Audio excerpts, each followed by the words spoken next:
What is up, you guys? It is me here, and welcome back to another video. In today's video, we are going to be doing 7 NFL QBs that will never win a Super Bowl.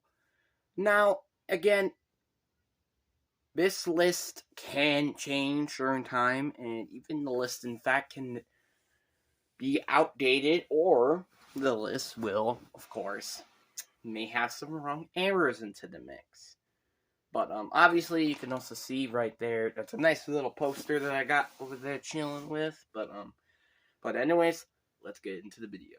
So starting off with number 1, and I think this is going to be a little bit of a out of the window idea. We got Josh Allen. Now I'm saying that Josh Allen is a pretty overrated quarterback, and a lot of people aren't going to agree with that because, well, Josh Allen. A lot of people say, oh, he's a top 5 quarterback. He knows how to win games. Well, the question is, why does he lose a lot of games in the playoffs when it really does matter? In the regular season, you're like, oh, this guy's amazing. But in the playoffs, you're like, wow, this guy could not win you a Super Bowl.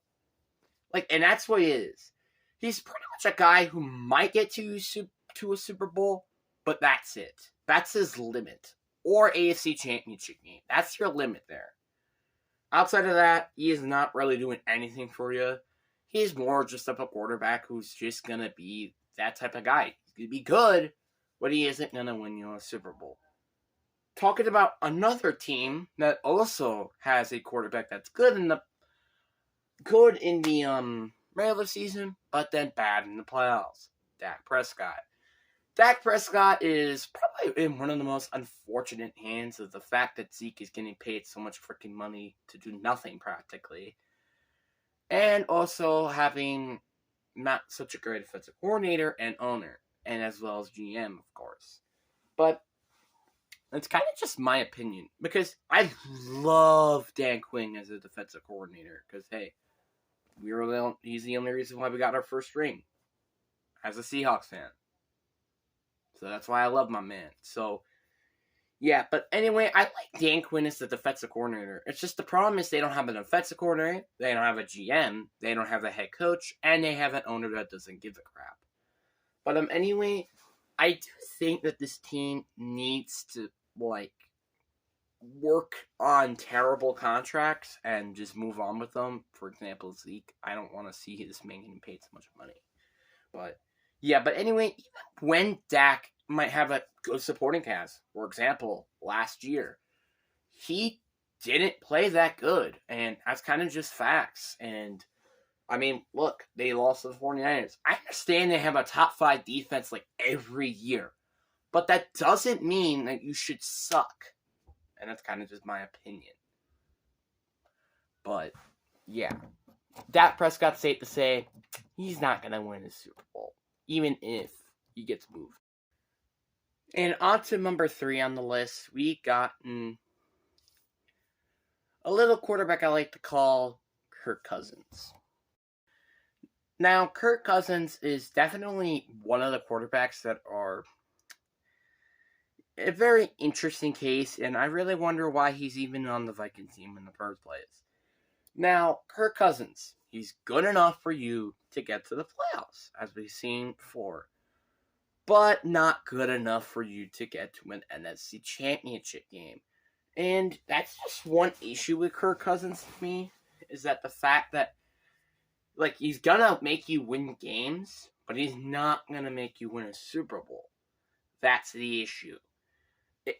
And that's kind of what, now you're like, wait, if you know that already, why doesn't the team just cut him? Well, that's a good point. They're idiots. That's all I have to say. Rebuild. Let them trade everybody except Justin Jefferson, because outside of that, there's no point of having it. Just rebuild. And Kristen Garrison. Keep those people, and you're fine. That's just my opinion what the Vikings should do. And that's just my opinion. But now on to number 4, and it's going to be a little bit of an interesting one. We got Jared Goff on the list.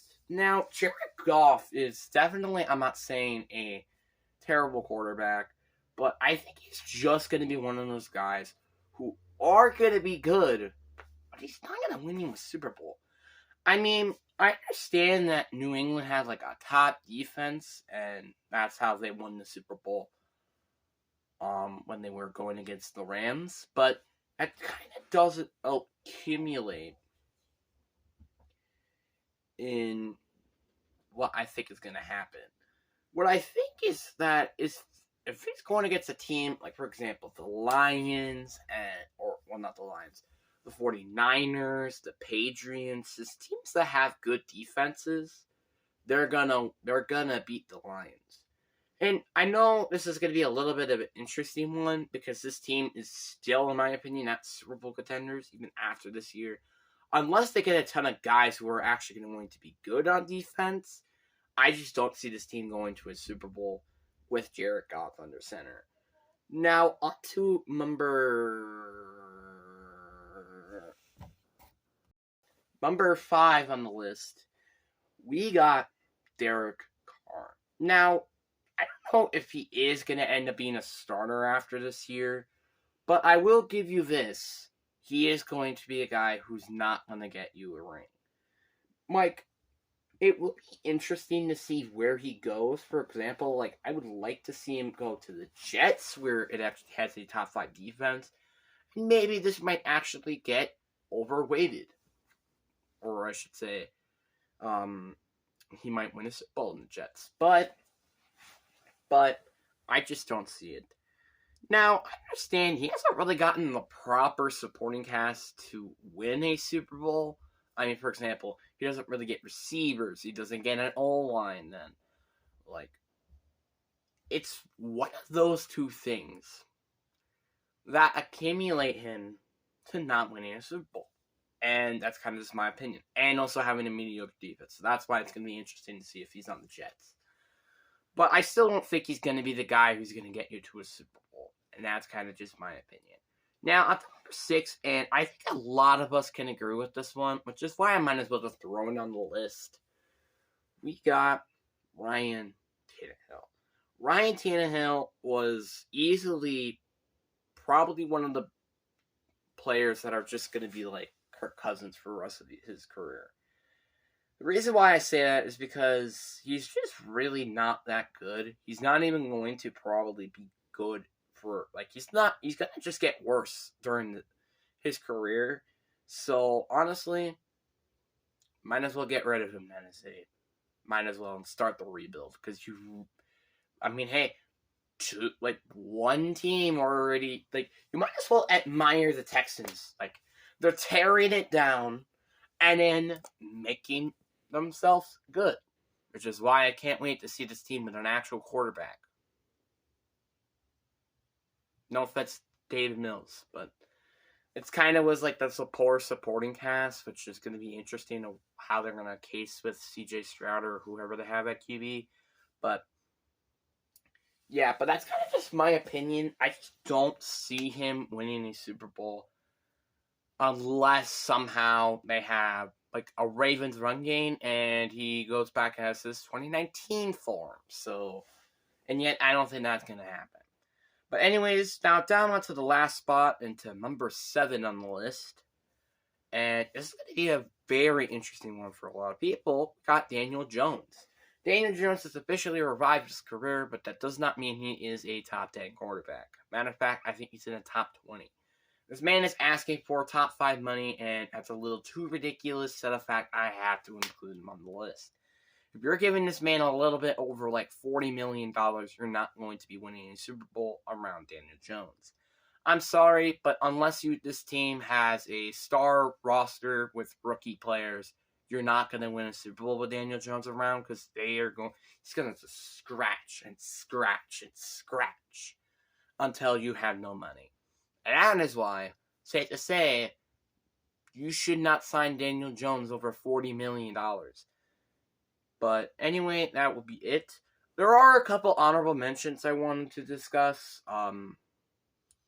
One of them is Jimmy G, but I didn't want to include him onto the list. Geno Smith, yes, that's even including with the biased opinion.